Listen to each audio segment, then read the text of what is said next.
اللهم صل علی محمد و آل محمد و عجل فرجهم. من قبل از برنامه مفصل با جای هدایت عزیز و نازنین چاق سلامتی کردم، تا الان به رسم ادب و به نیابت از شما این کار انجام میدم. آقا سلام، خیر مقدم. خیلی خیلی خوشحالم از زیارت مجدد. سلام خدمت شما همه بینندگان عزیزم. خیلی منم خوشحال هستم توی فضای نو. آره توی فضای جدید. انشاءالله منم بحث جدید رو محضرتون ارائه میدم. سعی میکنیم توی این بحث یه رویکرد نوعی رو تقدیم بکنیم به همه بینندگان عزیزم. میدونم که عاشق معارف هستید و عاشق رویکرد قرآن و معارف دقیق قرآن هستید. خیلی هم خدا رو شکر. بذار من پیش دستی بکنم. من خیلی خدا رو شکر میکنم که با شما توی این برنامه هستم، با همه دستاندرکاران خوب برنامه یاد خدا با هم هستیم و یه برنامه جدید داریم شروع. خدا رو شکر الحمدلله رب العالمین. دو تا نکته، یکی این که شما همیشه بحثاتون نو بوده. توی این مدت من جدی میگم همیشه از زاویه نو، یعنی خاص بوده بحثا و دلنشین. شاید موضوع بوده که قبلا هم راجعش شد، اما از زاویه نو بوده. این بار هم حتما اینطور خواهد بود به طریق اولا. و نکته دوم این که چراغ اول دکور شما روشن کردین. آره، ما اولین برنامه‌مون هستش که توی دکور جدید داریم شروع میکنیم. و چجوریه به نظرتون؟ خیلی زیبا، هم آمیخته سنت و خلاصه تجدد. آره سعی کردیم اینجوری باشه. و من اینو به شما بگم، حالا چون من این رنگ ها رو دیدم توی فقه عمران شهری ما یه بحثی داریم به نام نمادهای اسلامی. و اصلا روایاتی داریم درباره رنگ ها. جالبه. همین انگشترهایی که الان در دست من هست روی رنگ هاش بیان داریم و خیلی موضوع مهمیه. مثلا رنگ آبی نشاط میاره همراه با یک معنویتی.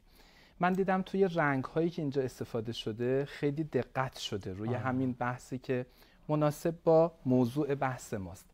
لذا میخوام یه نقبی بزنم که ای کاش فضای معماری اسلامی و اون دقت هایی که توی بیانات اهل بیت مثلا فرمودن که بله قلب مؤمن تمایل به سبزی دارد و قلوب المؤمنین تهنو، یعنی میل دارد. لذا مثلا فضای سبز و نگاه به رنگ سبز در فضای طبیعت تو اسلام توصیه شده، نورانیت میاره.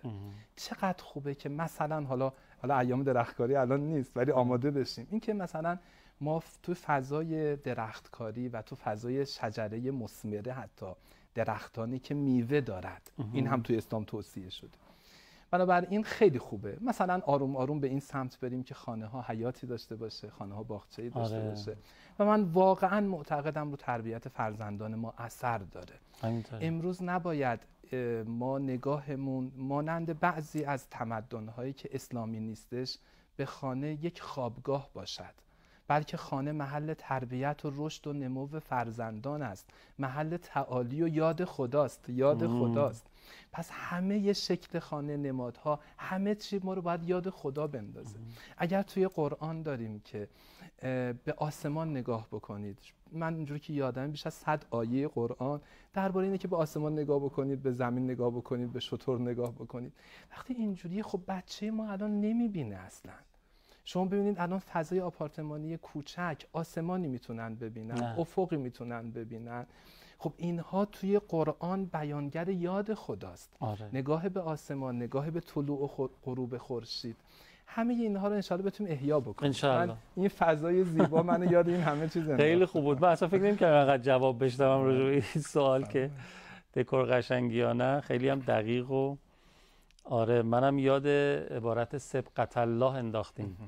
رنگ خدا که انشالله الان یاد خدا باعث بشه ما هممون رنگمون، رنگ زندگیامون، رنگ و طعم خدایی پیدا بکنه انشالله. خب بریم سراغ موضوع بحث. ما قراره چی یاد بگیریم از شما در این شب؟ خواهش میکنم. سعی میکنم از ابتدای یک بنیاد اعتقادی شروع بکنم، به محور دین یعنی امامت و ولایت برسیم و کارکرد اصلی امامت و ولایت یعنی حرکت جمعی به سمت خداوند متعال و از اون طرف مبارزه با همه موانعی که اجازه نمیده ما راحت با خدا ملاقات بکنیم رو صحبت بکنیم. این یه بسته کامل. توی اینجا اصلا دنبال این نیستیم که آنچه که الان روی کرده که مخاطبین الان دارن رو هی سعی بکنیم اون رو حفظ بکنیم. شاید یه جای کار لازم باشه یه مقداری روی کردمون رو نسبت به جریان توحید عوض بکنیم. لذا خواهش میکنم که این موضوع رو آماده باشن و دقیق گوش بدن و اینکه شاید هم لازم باشه که مخاطبین هم با ما ارتباط داشته باشن. من این خواهش رو دارم، حالا حتما تهیه کننده بله. این فضا رو ایجاد میکنن که حتما مخاطبین صحبت بکنن، پیام بدن و حتما ما تو برنامه پیامشون رو بخونیم. به شدت آماده این صحنه هم هست. ما سامانه پیام کوتاه داریم، زیرنویس میشه داخل برنامه، همین الان هم داره همین کار اتفاق میفته. رابطه عمومی داریم 162 رابطه عمومی خود شبکه هم هست. از همه این طریق‌ها میتونن اعلام نظر بکنن و سوالی الحمدلله من در خدمتم. مخلصیم، ما در خدمتیم. از هر جا صلاح میدونین شروع بفرمایید، بعد اگر اجازه دادین سوالی برام پیش اومد می‌خواستم. خیلی خوب. با توجه به اینکه موضوع اصلی بحث ما همونجوری که گفتم محور امامت هستش، اولا من اهمیت این مسئله رو بگم. ببینید تمام درگیری‌های تا عالم تاریخ همیشه بر محور امامت بوده. هیچ جنگی اتفاق نیفتاد مگر محور این جنگ امام بود. ما نمیخوایم بگیم باعث و بانی جنگ امام بوده که نه، امام حق و امام باطل همیشه اینها روبروی هم بودن از ابتدای خلقت آدم. ببینید من تا گفتم ابتدای خلقت آدم اولین نزاع بین کی اتفاق افتاد؟ هابیل و قابیل. یه تصوری هست که مثلا میگن این نزاع به خاطر حالا یه مسئله ظاهری رو بیان میکنن، حسادت، بعضیا میگن غیرت. مثلا فرض بگیم که توی یه اشتباهی که مطرح میشه که مثلا حضرت آدم 2 تا دختر داشتن، 2 تا پسر داشتن، بعد خواهر و برادر تو ابتدای کار با هم ازدواج کردن. این اعتقاد غلطیه. بعد مرسوم بوده که میگفتن که چون قابیل غیرت پیدا کرد که هابیل با خواهرش ازدواج کرد، زد هابیل رو کشت مثلا. در صورتی که همین موضوع رو الان من این عنوانی که گفتم تو روایت از امام صادق سوال کردن. حضرت فرمودن این چه اعتقادیه؟ محور کار وصایت و امامت بوده. خداوند متعال به حضرت آدم جد همه ما امر کرد که وصی بعد از خودت رو انتخاب بکن و این وصی یعنی در واقع باید این وصی رو بیان بکنی و این وصی کسی جز هابیل نیست. من کلمه انتخاب بکن رو تصحیح کردم دیگه. وصایت انتخاب کردنی نیست، وصایت جعل کردنی از جانب خداوند متعاله و پیغمبر اون جعل خداوند متعال رو اعلام میکنه.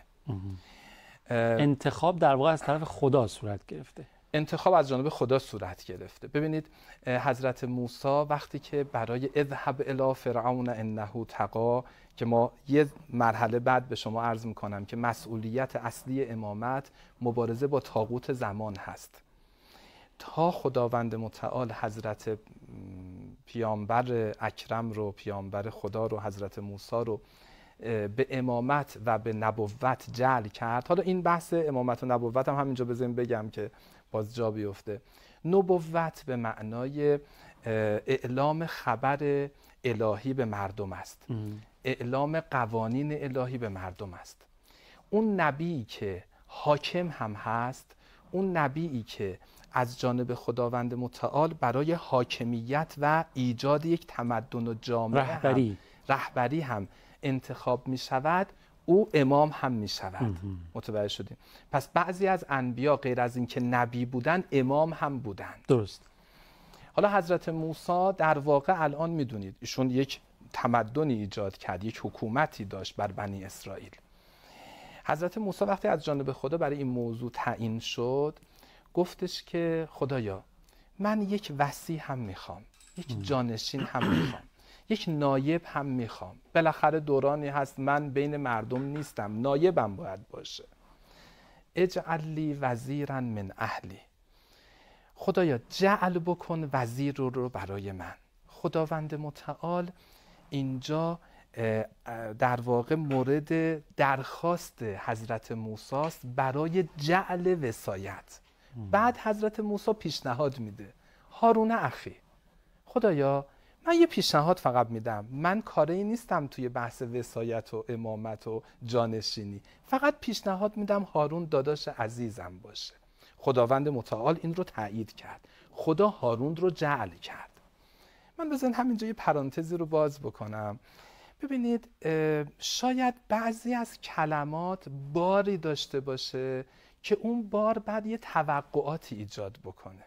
مثلا در حکومت و جامعه اسلامی مردم مسئولین خودشون رو انتخاب میکنن یا پیشنهاد میدن. من تصور میکنم توی جامعه اسلامی مردم پیشنهادات دارند و امام جامعه پیشنهاد مردم رو تنفیذ میکنه. اینجا یه مقداری باعث میشه که بیشتر مسئله جا بیفته و بعضی از امور از حالت دکوری در بیاد. واقعا اون کسی که ما از امام جامعه اطاعت در واقع میگین در واقع باید اینطور باشد. البته الان همین جوری هست، یعنی قانون ما هم همین جوریه. بله. ولی گاهی اوقات مردم از کلمه انتخاب تعیین رو احساس میکنن. یعنی مردم احساس میکنن که اون کسی که مسئول جامعه رو مردم دارن تعیین میکنن. بعد میگیم که این کاری که رهبر عزیزمون میان انجام میدن که مثلا تنفیذ میکنن چیه؟ میگن حالا این دیگه دکوریه دیگه. نه دکوری، در واقع اصل اونه. مردم پیشنهاد میدن. خدا توی قرآن به پیغمبر اکرم میفرماید که وشاورهم فی الامر فاذا عزمت فتوکل. ببین وقتی که تو قرار تصمیم بگیری، حرف نهایی با امام جامعه است. مردم پیشنهاد میدن، مشاوره میدن، کمک میکنن، نصح به معنای خیرخواهی میکنن و در نهایت تصمیم نهایی با امام جامعه است. گاهی اوقات مردم نباید این توقع رو ایجاد بکنن پس پیشنهاد من چی شد؟ چرا به حرف من گوش نکردی؟ این توقع اشتباهی. خب حضرت موسی علیه السلام به خدای بزرگ پیشنهاد داد من هارون رو پیشنهاد میدم، خدا هارون رو جعل کرد، پذیرفت و قرار داد. اینجا نگه داریم، ادامه ماجرا رو بعد از این فاصله که میگیریم و برمیگردیم. اشکال نداره؟ نه بله بزرگ بفرمایید. اللهم صل علی محمد و آل محمد و عجل فرجهم. خیلی ممنونم از آقای حسین زاده که خیلی دقیق آیاتی از سوره مبارکه طه رو که مرتبط بود کاملا با بحث آنچه که آقا می‌فرمودن پخش کردن. آقا در خدمت شما هست.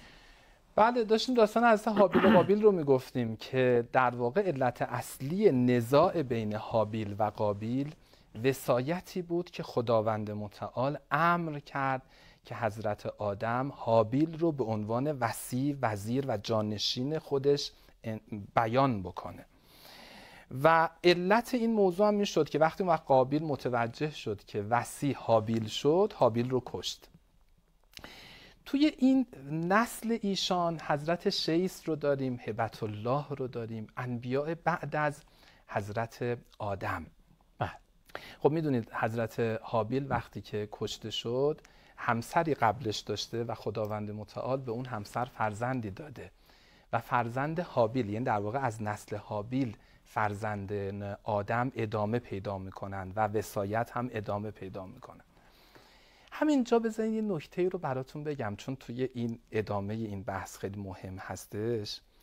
حضرت شیث محبوب بسیار زیادی بین مردم بود، یعنی آروم آروم جمعیت ایجاد شده، نسل ایجاد شده و همچنین فرزندان از نسل شیث محبوبیت عجیبی بین مردم دارن. هنوز اینجور نیستش که باطل قاطی حق شده باشه، یه وحدت رویه‌ای بین مردم هستش، مردم حق رو دوست دارن.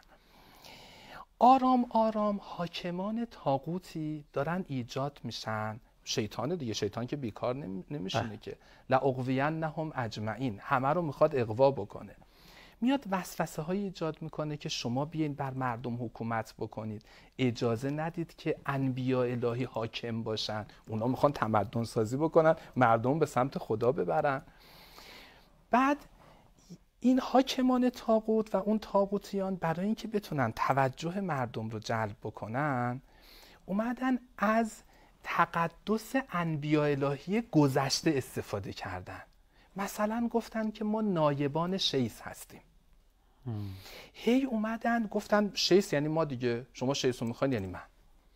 بعد شیطان این وسوسه رو ایجاد کرد که میخواید مردم شما رو قبول بکنن، یه نمادی هم از شیس درست بکنید. یعنی رو چوبی سنگی عکس شیس رو ترسیم بکنید.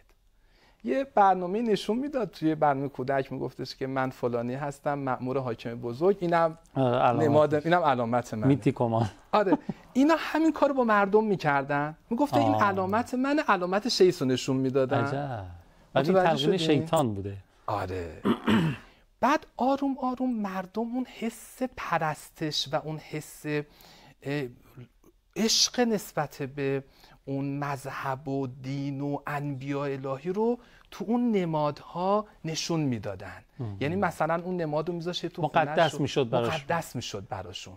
آروم آروم حواسشون پرت میشد که اون حاکمان طاغوت اتفاقا دنبال این بودن که مردم رو سرگرم این نماده بکنن، خودشون بر مردم حکم فرمایی بکنن و اتفاقا قوانین غلط رو به اسم منم مأمور شیس و اینها به خورد مردم بدن. بعدم مردم اون حس دینی و مذهبیشون رو تا میخواستن بیان بکنن، به جای اینکه جلوی حاکمان طاغوت وایسن، ببین این از اینجا وارد اون فضای خیلی بحث مهمه، دین و سیاست از هم جداست و این حرفا که همین الان میگه آقا اصلا جدا هست جدا نیست، اصلا از کجا شروع شد؟ اینا میگفتن همیناست دیگه، این نمادش، هر چی شیسو دوست دارین به این نماد توجه بکنید.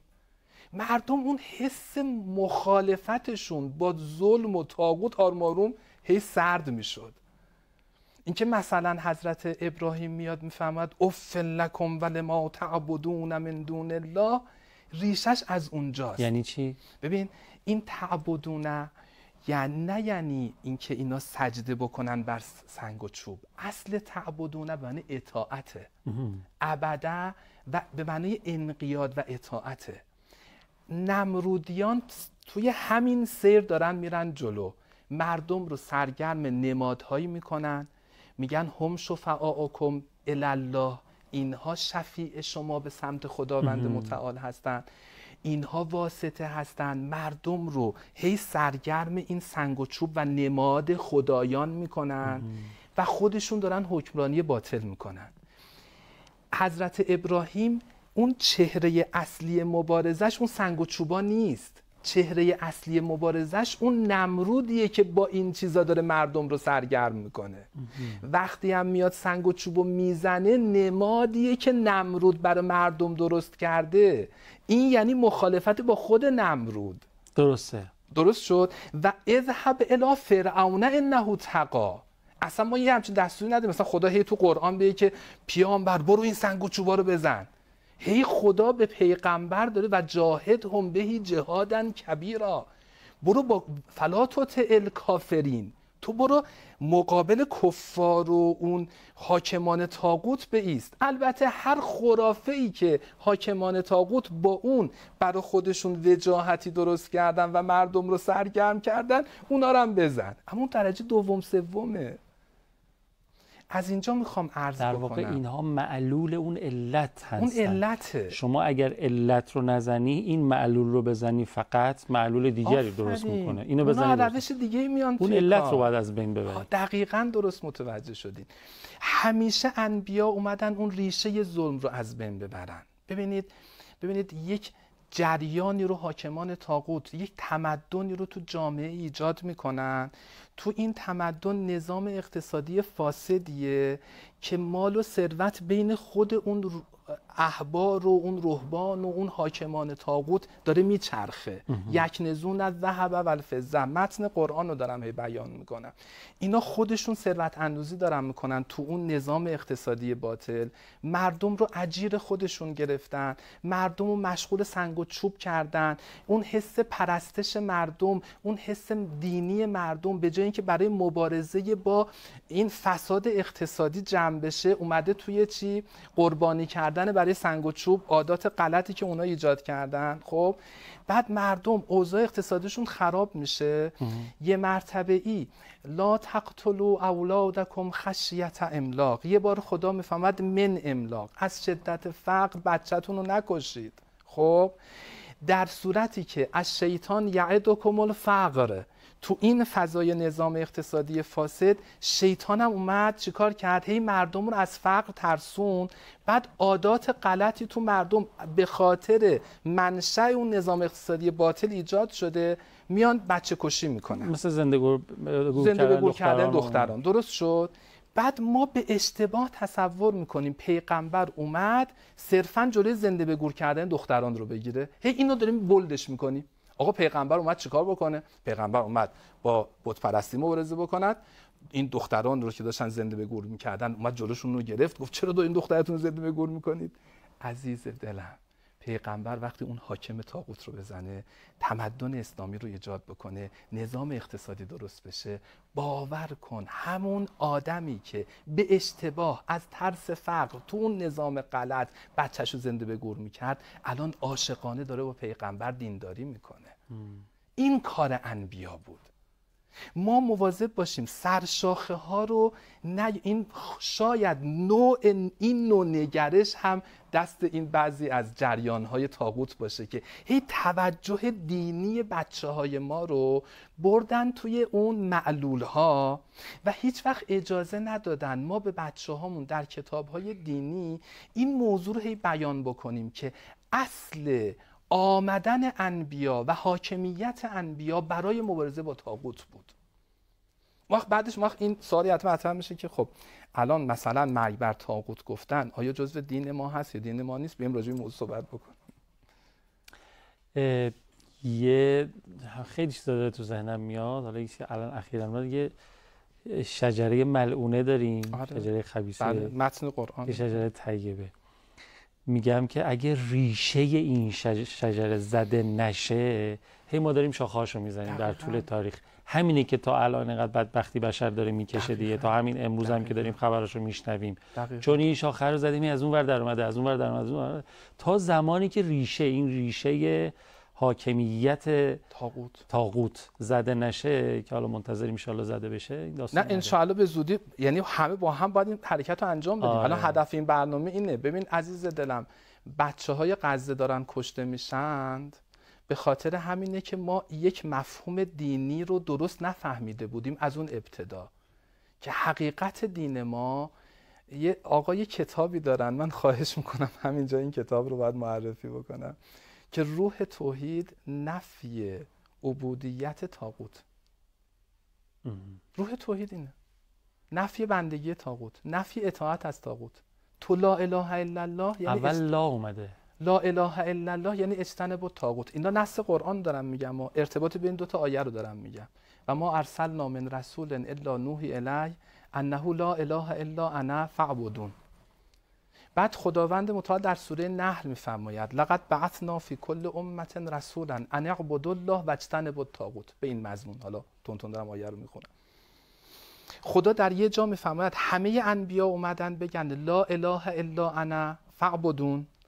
این شعار همه انبیاست که به هیچ کسی غیر از اون حقیقت واحد توجه نکنید. چون امام صادق فرمودن اله از ماده وله، یعنی توجه کردن، استقبال، روی کردن. به هیچ کسی روی نکنید غیر از اون الوله، یعنی الله، اون مبدأ توجهات، اون کسی که خالق ماست. الا له الخلق و الامر. برای همین که ما هممون رو به قبله میکنیم. رو به قبله نماده. احسن، نمادشه. احسن.